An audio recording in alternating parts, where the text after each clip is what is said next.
Pentagon, the Senate, and the House. They are now convinced there's a problem.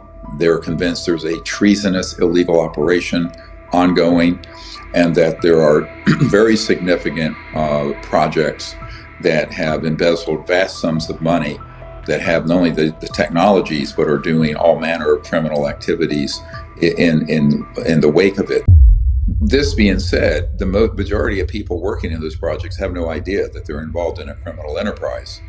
They wouldn't know that unless they had been involved in trying to get this information to people like the president, excuse me, and people like the CIA director and senior officials in the Pentagon, like the head of the Defense Intelligence Agency, whom I briefed, who was totally shut out and told just go away. Now, once I was able to establish those data points and facts, our group concluded that the project was unconstitutional and illegal secret government projects, and therefore we declared them criminal enterprises. This is the foundation in 1999 and 2000 of the Disclosure Project. But we had to do a lot of work first. I mean, people need to know the context here. You don't just do this by decree. I had to have meetings with ministers of defense and secretaries of defense and senior folks in the government, senior members of the intelligence community and the intelligence committees in the House and the Senate, oversight committee chairmen like Dan Burton back in the day. And all of those guys told me absolutely, every single one of them, that they were curious about the issue. They had never gotten a briefing. And when they made inquiries, they knew they were either being lied to or they were directly threatened. So at that point, we concluded these projects were, in fact, a priori, illegal criminal enterprises. And so why do you think that these secret UFO programs, these reverse engineering programs, these human trafficking programs, whatever they happen to be, are being kept from us? I think there are two big agendas here. The twin pillars of this secrecy are, one, the technologies that are being kept secret would instantly fix the global environmental, energy, and poverty problems. Now you think, well, isn't that a good thing? Well, it's not a good thing if you're part of a global elite, corporate and otherwise, that benefit from the status quo of the system. Right. We're not talking about a few $1 billion here. We're literally talking about hundreds of trillions of dollars. Because if you look at what the Pentagon confirmed a couple years ago, and I've spoken to the Navy F-18 pilot, David Fravor, about this, when they chased that UFO off the coast of San Diego in 2004. And by the way, we have 3,500 pilot accounts like that, 3,500. But my point is that at that point, the Pentagon had to admit that it was a real object, that it was not using jets and rockets. And I tell people, every time I go into a meeting with someone in the Congress, I go, look at that object. That is an alternative energy and propulsion device. What does that mean? It means that everything we're using to go into space, rockets, jets, internal combustion engines, power plants using oil, gas, coal, solar, wind, geothermal, are and have been obsolete for a century, the better part of a century. And for that reason, this is one of the biggest existential crises facing the planet and also America, because we're very dependent on oil from dictatorships, and we don't have enough of it for the 3 billion people who don't even have any energy to cook their food with. There are 3 billion people, by the way, on the earth that are cutting down rainforests because they have to make charcoal. They don't have gas and electricity like you and I do. So this entire problem is artificial. It's a construct of power. And it's not because we don't have the technology. I am a scientist. I believe in scientific solutions to these huge problems, and we have them. That's the good news. The very good news everyone should hear is that we have these solutions. The very bad news is people who are ruthlessly violent and criminal have kept it secret with malice and forethought. And the second part of the secrecy has to do with let's call it, as the CIA director in 1953, Mr. Smith called it, the psychological warfare value of the UFO subject. Now, what am I referring to here? 99.9% of all news coverage, movies, internet sites on this issue posit and present a threat from outer space that is alien. This is nonsense. Those civilizations are not a threat. The problem are covert programs that are staging operations made to look alien that are a threat. Now, this gets into a wider assessment of, and you have to go down the rabbit hole with me for a second. That's what we love to do on the show, so please. Okay, all right, so if you've had 80 years, and some of the most brilliant scientists I've ever met in my lifetime are in these covert projects working in skiffs and in underground facilities, with trillions of dollars that have been embezzled from the U.S. government, but also from other sources, drug running, etc. You have technologies that are 1,000 to 5,000 years ahead of anything the legal Pentagon guys I meet with have, or that the president knows about, or that the Congress knows about. Now that is dangerous because it's an unregulated group doing all manner of criminal activities, number one. But number two, they are able to stage operations tactically that to everyone seeing it would look like an alien event. Let's give an example. Some of the incursions over our own classified airspace, like the ones I just referred to in a restricted zone off the coast of California, those were Lockheed Skunk Work aircraft, anti-gravity craft. Those were not ET. Those were not extraterrestrial. The people who have been, quote, abducted and the mutilations associated with this issue, those are all being done by a psychological warfare unit staging a threat from outer space. Why? They want to unite the world in a militaristic, global, sort of totalitarian state against the aliens from another world. That's the 70-year plan that Carol Rosin, who's on my team, who is the spokesperson for Wernher von Braun, who invented the rocket for Adolf Hitler, that it was clear when she saw that document back in the 70s that this was the plan. And Wernher von Braun said, yes, they have to stage a threat from outer space to unite the world around that threat. They had brainwashed Ronald Reagan to say that. If you remember, at the United Nations, he made that comment. Wouldn't our job of creating unity of the world be easier if we faced a common alien threat? So that narrative, which is completely false, who does that serve? It serves people who are power hungry, trying to accumulate vast power, not just in the United States, but globally around a false threat. Now, the reason we know it's a false threat is that I have people on my team who have been on the tactical abduction units using man-made anti-gravity craft that are made by my uncle's old company, Northrop Grumman, Raytheon, Lockheed, EG&G. We know who's working on them. We know where their plants are. We know how the devices operate. And so when you have that capability, and out of 1 million people, I don't think you'd find one person in 1 million when they were to see one of these objects and see the creatures they use that are the stagecraft to abduct folks, everyone would think that was an ET or an alien. It isn't. So now people go, this is a crazier story than the UFO story. And I tell people, 1991, a senior intelligence official reached out to me. I'm a young doctor. And he says, if you tell the people the truth, it is less believable than the fiction that everyone is believing because it's more bizarre. It's more strange. And I said, yes, I know this. And this is a big problem because it would be easy to stick with the narrative that's the false narrative. So you have these twin pillars of the secrecy, keeping the technology away from the benefit of we the people. And by the way, this is whether you're a left-wing environmentalist, Green Party person, or a libertarian, this is your dream, that you would have a box like your heat pump or smaller that would run your house or your car or your factory or your business with zero energy costs, pulling energy out of what's called the zero-point energy field or quantum vacuum, which, by the way, Tesla stumbled across back in the early 20th century.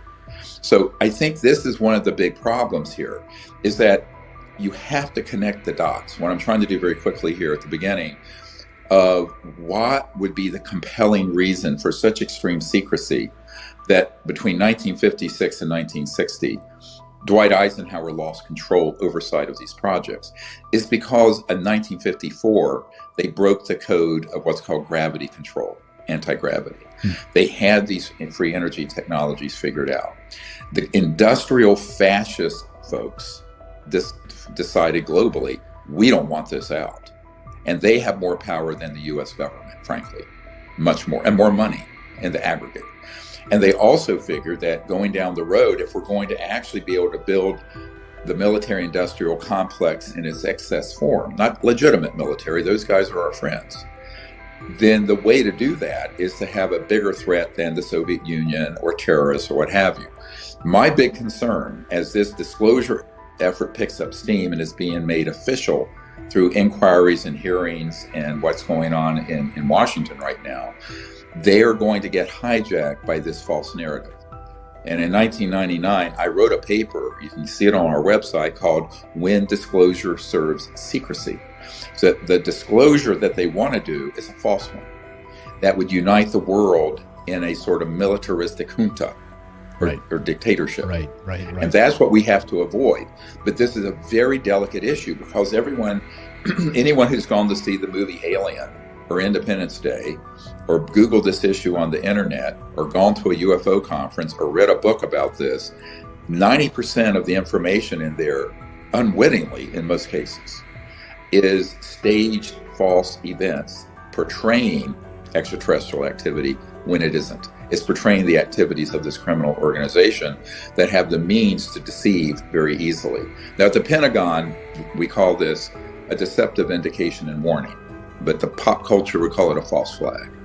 And, false flags happen all the time. We stumbled into the Iraq War because of false information on weapons of mass destruction.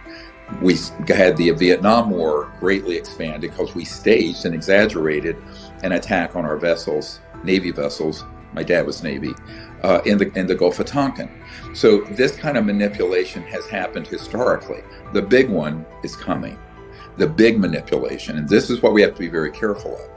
Because really, continued secrecy is preferable to, frankly, War of the Worlds, World War III. So I think this is a very serious issue that needs to be talked about, and you have to lance the boil very quickly now. Because I know, because I'm in Washington every week, the House has approved from the leadership down open hearings on this, and I'm working with some of those folks. The Senate now knows that there's an illegal operation going on and has passed out of committee an amnesty bill that we've been asking for since Clinton was president in 1994. Now, that's big news, because what does that mean? It means that we've recommended, and they've accepted, that there be a period of amnesty that the very high value whistleblowers that may have done criminal activities, we're talking, in one case, chairman of a Fortune 100 company that's reached out to me, that they could come forward without criminal prosecution or seizure of their assets if they come clean and if they disclose fully and honestly. Now, the reason we need to do that is an eye for an eye is going to leave the whole world blind. If you hit the nuclear button on this, your adversary, the government of the United States, Great Britain, and every other country, this group has them outgunned in terms of technology. So you have to do this in a way that's very careful. There are very good people in that illegal black world that want to come out of the cold. I'm working with them. Yeah, they're good. They're good people, and a number of them have been you featured in your most recent disclosure. Yes. Very good people who've come forward. I can think of, just Eric Hecker. Yeah, Eric Hecker, for instance, who's going to be a guest here on the show, who worked for Raytheon, was in Antarctica, and was witnessing some pretty remarkable things in Antarctica. I think it's so important what you just said. We've been hitting this drum on our show for a couple of years now, which is, please don't be distracted. Yes, there are aliens. Yes, there are UFOs. There's reverse engineering of extraterrestrial craft. That is the case, right? Would you say emphatically 100% that is the case? Oh, 100%. Yeah. 100%. But the dominant thing that people see is the stagecraft. Host. So now they're fooled by it. And so there's the trick right there. And that's, I really, really, really want to hit on this. And so for people watching this right now who might say, this is a distraction and this is the problem right here. What you just hit is the nail on the head for everyone to pay attention to not, would you call it a limited hangout? That's what we're experiencing here, a psychological operation. Right. Sure, absolutely. It's a psyop, and it's designed. Jacques Vallée, Dr. Vallée, who's been involved with this since the 70s, and who's advice that led to the creation of Close Encounters of the Third Kind by Steven Spielberg, that movie, which was actually a docudrama, right? Because Dr. J. Allen Hynek of Project Blue Book was one of the chief advisors and opened up files for Mr. Spielberg. But I think that, he has admitted, although he's afraid to turn it over, that he has a document from 1985.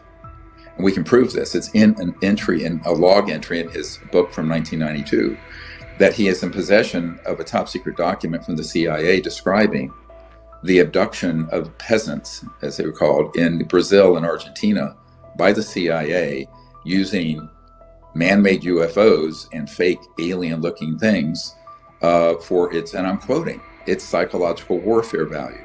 In 1953, I have a document that was officially released to me after I briefed Clinton's CIA director, where the CIA director talks about the psychological warfare value of the UFO subject.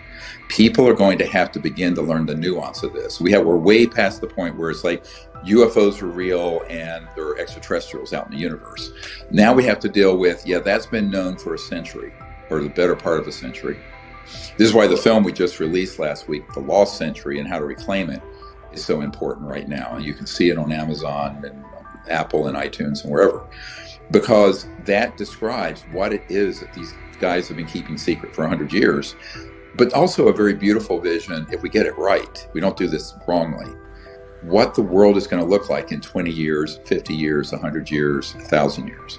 Because the only way we're going to make it out of the conundrum we're in now, with geophysical problems, environmental problems, geopolitical, massive global poverty, all the crushing issues, it isn't going to be solved by, regulatory edicts from governments. Right. It's going to be solved by letting these brilliant scientists and these technologies come forward for peaceful use.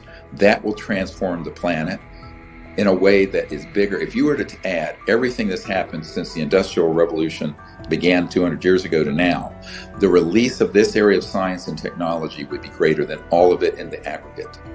That is going on. It is not a myth. It is real. It's criminal.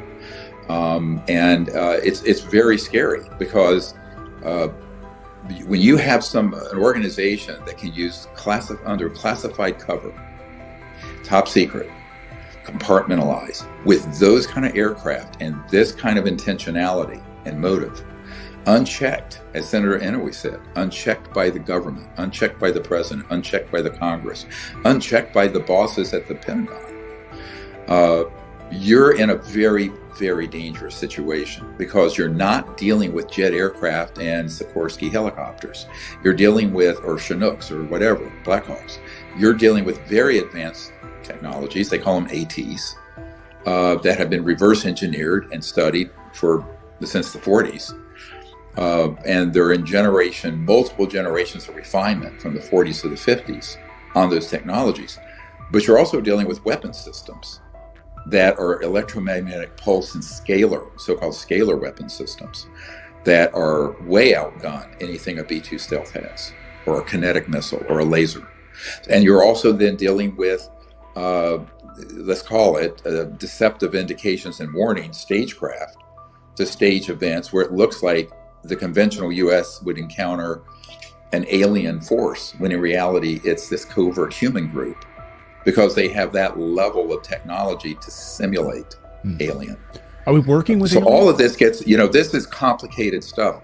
It's sort of like if someone were to write a novel on what happened on 9/11 with those towers falling, no one would have believed it. It would have been such rubbish. After it happened, people said, you wouldn't have believed this if it had been a novel. Everything I'm telling you is true, but it seems absolutely over the top unbelievable. Well, yeah, when you talk about moon bases, and you talk about Antarctica and the secret bases in Antarctica, and we talk about working with aliens, it sounds fantastical, and people can't wrap their brains around it, but it's true. I know. Yeah, it's true. It's amazing. Are we working with aliens right now? Does the United States have a relationship on these Black Project programs working with extraterrestrials? There are people in those operations who think they are, but what they're actually working with are another compartment's man-made ones. All right. So now we're getting into my domain of very high-end electronics, high-end bio-nanotechnologies, biological systems, and what have you. We don't talk about this much, but if you are only read into a certain level of this and you're at Area 51 and you encounter something, you're going to think it's an ET, and it isn't. So this gets to be a rather complicated hall of mirrors. And it's whatever you think this covert human group might have, multiply it times 20, 30, 100, and that's what they actually have. So, for example, there's a facility in the center of Australia near Pine Gap and also at the Four Corners area in Dulce where these creatures are manufactured. I know physicists and people who worked on them. They look like aliens. They would fool anyone. So if you run across some of these critters in an underground base, you're going to think, oh my God, there's a group of these aliens working with, well, no, you're not. Now, in the 1940s and 50s, actual extraterrestrials did reach out. And my understanding, Eisenhower had a meeting, and so did Truman, with actual ETs, where they were asking that we stand down the proliferation of these nuclear weapons, because when those are detonated, they release an electromagnetic pulse, but they also, attending with that, piggybacked on it, is a scalar pulse that totally disrupts interstellar communications and travel. This gets into some of what Dr. Zohari talked about at our conference that weekend before the National Press Club event. And by the way, that entire 2-day conference is available in a webinar on our site if you want to see it. And also what Eric Hecker was talking about with the neutrino light systems. These are not at speed of light. These are at multiples of the speed of light.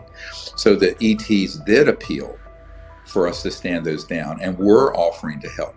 But Eisenhower lost control of the whole process after 1956, and that endeavor went sideways. I know the history of this very well. Back in the 90s, the first gathering of top secret witnesses we had at Asilomar in California, there were folks who literally had been at the Roswell event still living and had been involved in that Eisenhower era. They're dead now, but we have their testimony. It's in the archive. Well, that's why on his farewell speech, he knew that this had gotten away from him, right? I mean, this is totally. him admitting, beware the military-industrial complex, and he was aware at that point that it had already gotten away from him. It had metastasized. And I want to point out here that that view does not indicate an anti-military or anti-government stance. It's talking about the illegal part of it. Because, I want to be very clear. The biggest support we have are very heroic military guys like you saw come forward. And many of the worst victims of this secrecy and this secret organization are military and intelligence people, even CIA people. It's highly compartmentalized. The big problem, same thing with the aerospace industry. There's a lot going on in the aerospace industry that's legitimate. So you cannot throw the whole baby out with the bathwater. You have to have a discernment to understand where you've crossed the line from legally overseeing operations, even black budget. I'm working with a guy who literally manages the black budget of the United States. He was never read into this, never briefed on it. Wow. Okay, the top guy. All right, so because of that, because of my experience with that, I tell people to be very careful about painting everyone with the same brush. Right. You cannot tar and feather everyone, because in reality, it's a relatively small, elite, very, very compartmented criminal operation. And there are people in that operation who are just, yes, sir, they're going to do what they're told to do. They're not people who are part of the management. And frankly, the guys I'm working with who they've been in there for 10 years, they had no idea that the management of it was at the top, completely being run illegally, because they're in a compartment operation doing as they're told, whether they're a scientist or whether they're someone in an aerospace industry or a Delta Force guy or a Navy SEAL. They're doing what they're told to do. They don't know that the president and the Congress and even some of the top brass at the Pentagon have been decapitated from this, that it's been completely severed. And that's the problem that has to get fixed, because an unsupervised entity that has this kind of top technology and malice, and frankly, I will be blunt with you. I had a conversation with one of these non-official cover guys a couple weeks ago. He says the people that are recruited into that end of it are screened for being sociopaths and psychopaths. That's how you get into it. To be on your resume, you have to be a psychopath. Yes, you have to be smart, you have to be capable, but you have to be a sociopath or a psychopath. So that is your entry ticket right there, and that is screened very, very carefully. And this is why, when I briefed in the United Kingdom, Lord Hill Norton, who was a 5-star admiral, he used to call him a Sea Lord. He had been head of the Ministry of Defense, as well as the head of the military committee at NATO and MI5 and MI6. He told me that he was never read in, and he was furious as to why. I said, Admiral, with all due respect, what would you have done if you had found out there was a criminal operation doing all these things that you and I just talked about? He said, I wouldn't have stood for a bloody damn minute. And he jumped up out of his chair. I was at his home out in Hampshire. And I said, sir, that's why they didn't tell you. They knew. I'm a doctor, so I call it a soul biopsy. They did a psychological analysis of you and knew that you were a stand-up guy, patriotic, honest. You would not have stood for it. In which case they would not read you in, because you wouldn't stay on the dark side of the law, on the illegal end of it. And you would have blown the whistle on it, then they'd have to probably or do something to neutralize you. So that is the criteria.